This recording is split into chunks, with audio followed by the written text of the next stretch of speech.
18 ದಿನ ಸತತವಾಗಿ ನಡೆದಂತ ಯುದ್ಧ ಯಾವ್ಯಾವ ಜಾಗದಲ್ಲಿ ನಡೀತು? ಶ್ರೀಕೃಷ್ಣ ಅರ್ಜುನನಿಗೆ ಭಗವದ್ಗೀತೆ ಬೋಧಿಸಿದ ಸ್ಥಳ ಯಾವುದು? ಈಗ ಅದು ಎಲ್ಲಿದೆ? ಇಂದಿಗೂ ಕುರುಕ್ಷೇತ್ರದ ಮಣ್ಣು ಯಾಕೆ ರಕ್ತ ಕೆಂಪಾಗಿದೆ? ದುರ್ಯೋಧನ ಅವಿತು ಕುಳಿತಂತ ಸರೋವರ ಯಾವುದು? ಅದು ಈಗ ಎಲ್ಲಿದೆ? ಇಂಥ ರೋಚಕ ವಿಷಯಗಳನ್ನ ನಾವು ಇವತ್ತು ಈ ವಿಡಿಯೋದಲ್ಲಿ ತಿಳ್ಕೊಳ್ಳೋಣ.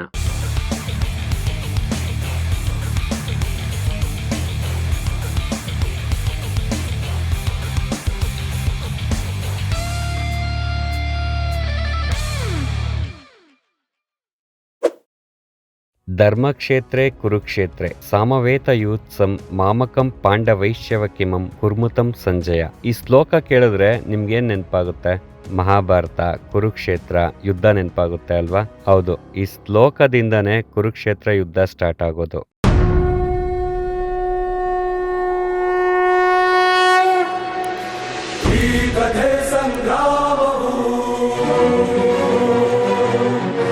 ವಿಶ್ವದ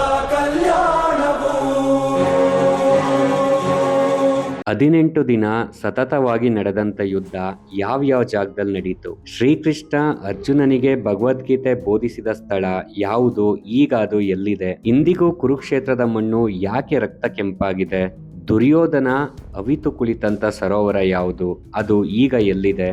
ಇಂಥ ರೋಚಕ ವಿಷಯಗಳನ್ನ ನಾವು ಇವತ್ತು ಈ ವಿಡಿಯೋದಲ್ಲಿ ತಿಳ್ಕೊಳ್ಳೋಣ. ಒಂದು ವೇಳೆ ನೀವು ಈ ಚಾನೆಲ್ನ ಸಬ್ಸ್ಕ್ರೈಬ್ ಮಾಡ್ಕೊಂಡಿಲ್ಲ ಅಂದ್ರೆ ಈಗಲೇ ಸಬ್ಸ್ಕ್ರೈಬ್ ಮಾಡ್ಕೊಳ್ಳಿ, ಹಾಗೆ ಬೆಲ್ ಐಕಾನ್ನ ಪ್ರೆಸ್ ಮಾಡೋದನ್ನ ಮರಿಬೇಡಿ.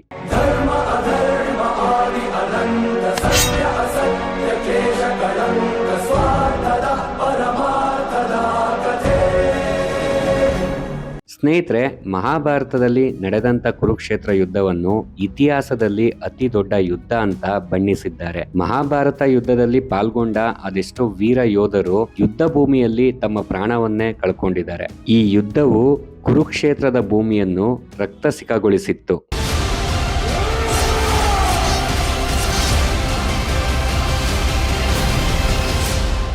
ಪುರಾಣದ ಕಥೆಗಳಾದ ರಾಮಾಯಣ, ಮಹಾಭಾರತವು ಕಲ್ಪನೆ ಹಾಗೂ ವಾಸ್ತವವನ್ನು ಪ್ರತಿನಿಧಿಸುತ್ತವೆ. ಪುರಾಣವನ್ನು ಸಂಪೂರ್ಣವಾಗಿ ಸುಳ್ಳು ಎಂದು ಹೇಳಲು ಸಾಧ್ಯವೇ ಇಲ್ಲ, ಕಾರಣ ಇಲ್ಲಿ ಉಲ್ಲೇಖಿಸಿದ ಸ್ಥಳಗಳು ವಾಸ್ತವದಲ್ಲೂ ಇವೆ. ಇದು ಬರೀ ಪುರಾಣವಲ್ಲ, ವಾಸ್ತವ ಎಂದು ಒತ್ತಿ ಒತ್ತಿ ಹೇಳುತ್ತವೆ. ಇಂಥ ಸ್ಥಳಗಳ ಸಂಪೂರ್ಣ ಮಾಹಿತಿ ಈ ವಿಡಿಯೋದಲ್ಲಿ ತಿಳ್ಕೊಳ್ಳೋಣ.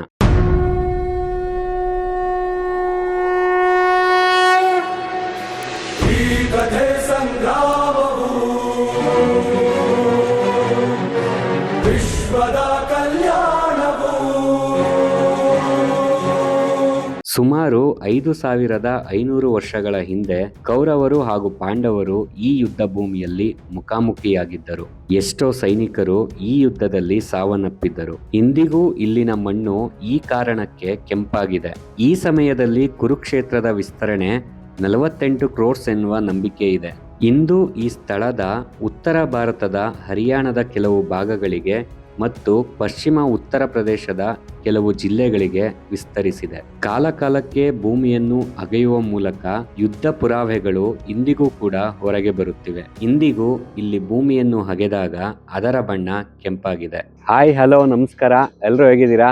ನಾನ್ ಚೆನ್ನಾಗಿದ್ದೀನಿ, ನೀವು ಚೆನ್ನಾಗಿರಾ ಅಂತ ಅನ್ಕೊಂತೀನಿ. ವೆಲ್ಕಮ್ ಬ್ಯಾಕ್ ಟು ಪ್ರಮೋದ್ ಭಾರತೀಯ ಯೂಟ್ಯೂಬ್ ಚಾನಲ್.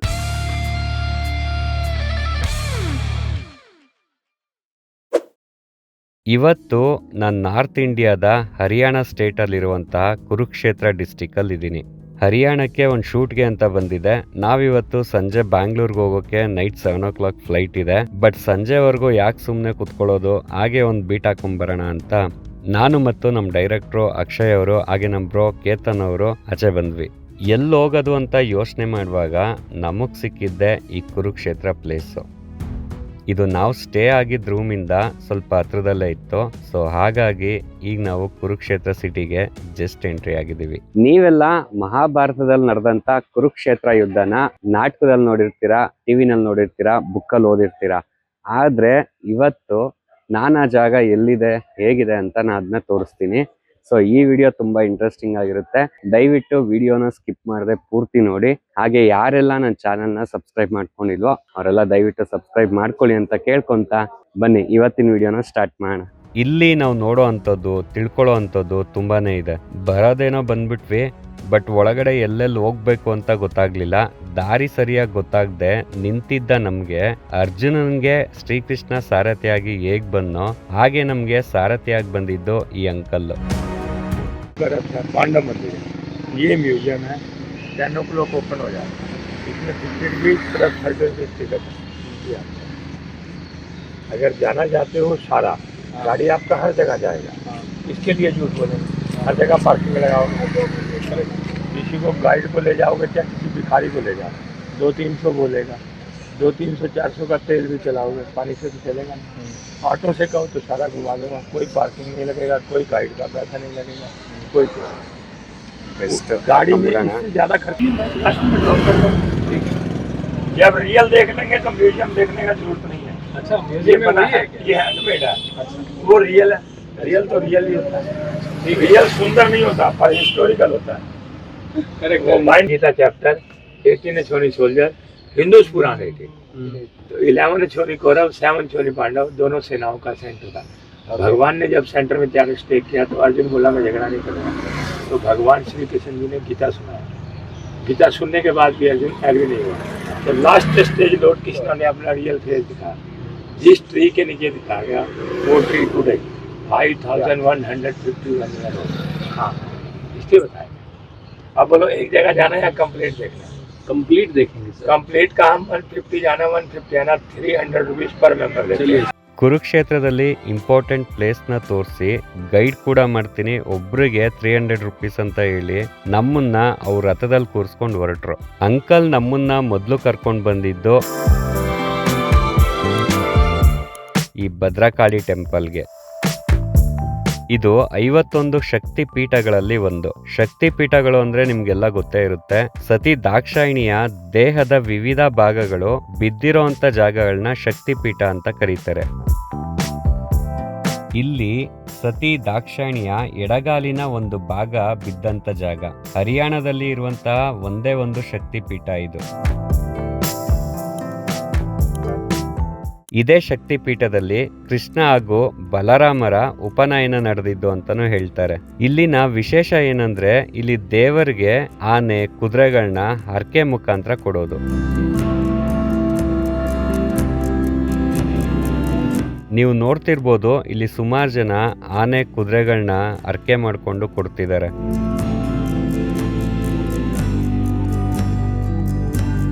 ಇದಕ್ಕೆ ಒಂದು ಕಾರಣ ಇದೆ. ಕುರುಕ್ಷೇತ್ರ ಯುದ್ಧ ನಡೆಯೋಕ್ ಮುಂಚೆ ಶ್ರೀಕೃಷ್ಣ ಅರ್ಜುನನ್ನ ಕರ್ಕೊಂಡು ಈ ಶಕ್ತಿ ಪೀಠಕ್ಕೆ ಬರ್ತಾನೆ.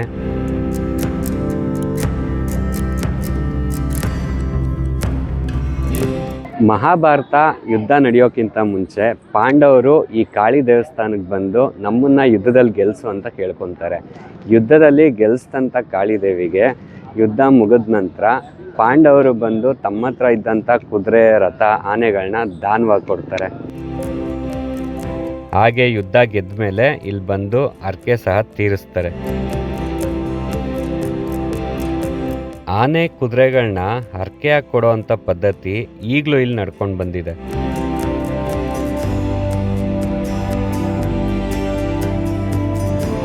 ಇಲ್ಲಿಗೆ ತುಂಬಾ ಜನ ರಾಜಕೀಯ ವ್ಯಕ್ತಿಗಳು ಬಂದಿದ್ದಾರೆ. ರೀಸೆಂಟ್ ಆಗಿ ನಮ್ಮ ದ್ರೌಪದಿ ಮುರ್ಮು ಅವರು ಸಹ ಬಂದಿದ್ದಾರೆ.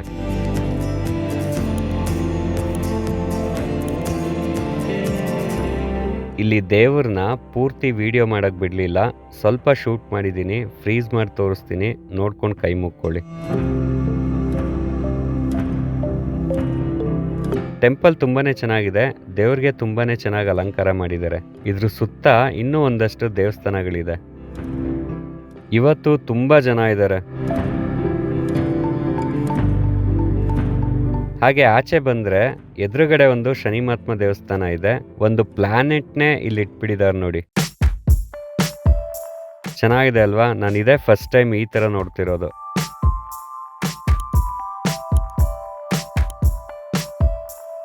ಈ ದೇವಸ್ಥಾನ ಬೆಳಿಗ್ಗೆ 6ರಿಂದ ಸಂಜೆ 8 ಗಂಟೆವರೆಗೂ ತೆಗ್ದಿರುತ್ತೆ. ಇಲ್ಲಿ ದೇವರ ಪ್ರಸಾದ ಅಂತ ಪಾನ್ ಕೊಡ್ತಾರೆ, ಅಂದ್ರೆ ಎಲೆ ಅಡಿಕೆ ಕೊಡ್ತಾರೆ. ಯಾಕೆ ಕೊಡ್ತಾರೆ ಅಂತ ಗೊತ್ತಿಲ್ಲ, ಒಂಥರ ಡಿಫ್ರೆಂಟ್ ಅಲ್ವಾ? ಇಲ್ಲಿ ಫ್ರೀ ಎಂಟ್ರಿ ಇದೆ. ನವರಾತ್ರಿ ದಿನಗಳಲ್ಲಿ ತುಂಬಾ ವಿಶೇಷ ಪೂಜೆ ನಡೆಯುತ್ತೆ. ಹಾಗೆ ಇಲ್ಲಿ ಡೈಲಿ ಅನ್ನ ಸಂತರ್ಪಣೆ ಇದೆ. इस स्थान का नाम है भीष्म कुंड। भीष्म पितामह जी हमारे महाभारत में 10 दिन सेनापति थे। 10वें दिन अर्जुन ने शिखंडी को, शिखंडी मेल फीमेल था ना, शिखंडी को फ्रंट में करके भीष्म पितामह का जो बॉडी था एरोबैट से छलनी किया। तो भीष्म पितामह गंगा सन थे, गंगा के बेटे। उनको गॉड से इच्छा मृत्यु का वरदान था। माइंड से चाहते मौत होता, वरना वर्ल्ड का कोई पावर मार नहीं सकता। 1 month 26 डे एरोबैट स्लीपिंग, सूर्य उत्तरायण वेटिंग, सूर्य उत्तरायण। तो उन्होंने इस दिनों, इस टाइम के पीरियड के बीच में सभी देवताओं को विष्णु सहस्त्र का पाठ सुनाया था, स्वर्ग में जाने का रास्ता। तो लास्ट में अर्जुन हाथ जोड़कर बोला कि कैसे मुक्ति होगा। Bhishma Pitamah ji ask last choice my mother Ganga से। तो अर्जुन ने एरो से डाउन गंगा निकाला, उनके माउथ में गिरा तो उनका मुक्ति हुआ। जब से हिंदू धर्म में मरते टाइम आदमी के मुंह में गंगा जी। भीष्म पितामह महाभारत से 10 जन्म बिफोर शकुंतक राजा थे। जब वो जंगल में शिकार के लिए जा रहे थे तो एक इच्छाधारी जो सांप था उनके रास्ते में आ गया। एरो से उठा के उस सांप को कांटे वाली झाड़ियों में फेंक दिया था। तो सांप ने श्राप दिया था, जैसे मेरा मृत्यु तड़प तड़प के हो रहा है ऐसे आपका होगा। तराजू जो है ना वो बराबर तोलती है, पर टाइम पीरियड तो चाहे 1 साल लगे चाहे 50 साल लगे, जस्टिस जस्टिस ही होता है। आप लोग देखो, फोटो निकालो फिर दिया जाए। टैंक के अंदर जो स्टैचू है ना नीचे डीप में, वो वर्किंग यहाँ पर रियल में है। आप लोग देख के अवलोकिंग सामने होगा, अंडरस्टैंड हो जाएगा।